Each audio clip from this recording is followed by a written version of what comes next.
You came across this question in your chemistry exam. How will you solve it? It's actually very easy.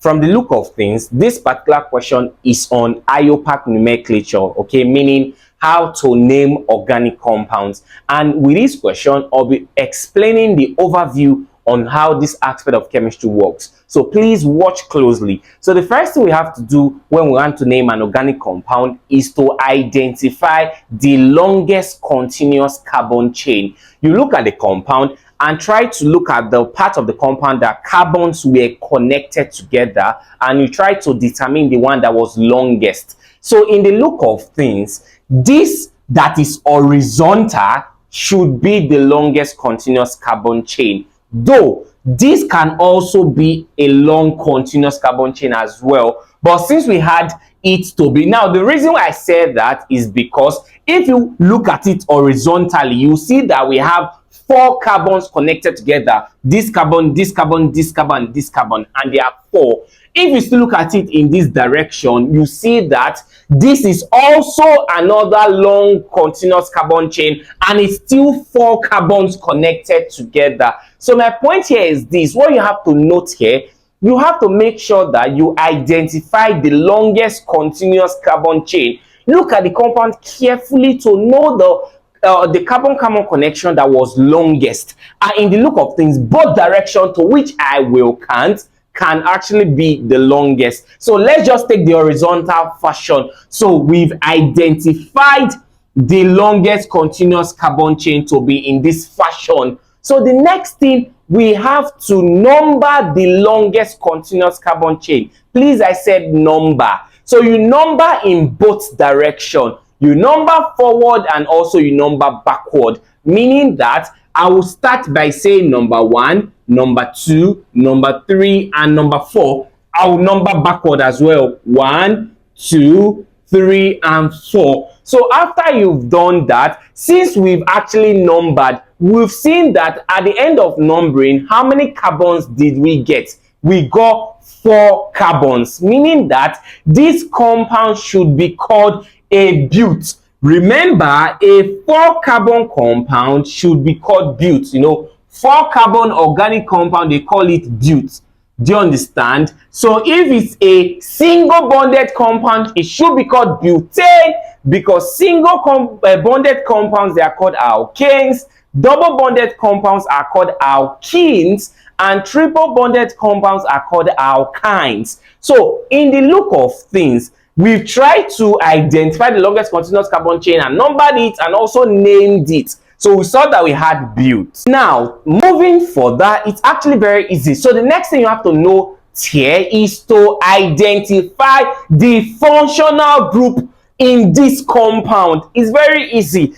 The functional group of the compound determines the chemical property of that compound. Is actually a very special group that distinguishes a particular compound from all other compounds, meaning that the functional group here in this compound is this double bond functional group. I believe you can see it here. And a double bonded compound should be called an alkene. Do you understand? A double bonded compound should be called what? An alkene. Now, next thing we have to do here, since we want to name this compound, we have to make sure that when we are naming, the functional group have a lower number as possible, meaning that if you observe, if we count from here to here and also counted from here to here, what number do you think the functional group will fall under? Now, please note this. Let me quickly explain something. I believe you can see that the functional group is between these 2 numbers. Now, I'm looking at it in this direction, this upper part.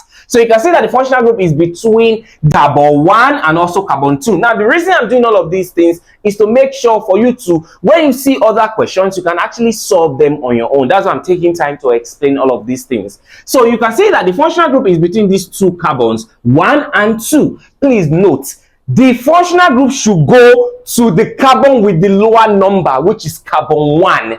Do you understand? That is why I said that the functional group should have a lower number as possible. So for instance, we were to take this to be the normal way to count. You can see that it's going to be between 3 and 4. So which of the carbons do you think will get the functional group? We claim the functional group is going to be carbon 3. Do you understand? So please note this, that your functional group should have a lower number as possible when you're naming an organic compound. And what did I just say? Should have a lower number as possible. So definitely, do you think I can use this direction to count? No, we're already having 3 and 4 and 1 and 2. So definitely this will be out, because we said that our functional group should have a lower number as possible. So it's going to be, we are going to count in this direction. Do you understand? And next thing, we can see that the functional group should fall under which of the carbon? Carbon 1, because I've explained this already. If you're having 2 numbers, go to the lower number. So definitely this compound should be called but1 in. Why did I call it but1 in? Is an alkene. Do you understand? With a double bond.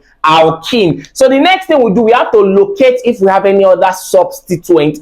And in the look of things, we had this substituent here. You know, I can't call hydrogen a substituent. Why? Because all of these are HCs. What do I mean by HCs? They are called hydrocarbons. Do you understand? So I'm not really interested with the hydrogen here, because what I'm interested here in is all other things that we appear apart from hydrogen and carbon. Do you understand? So I saw CH3.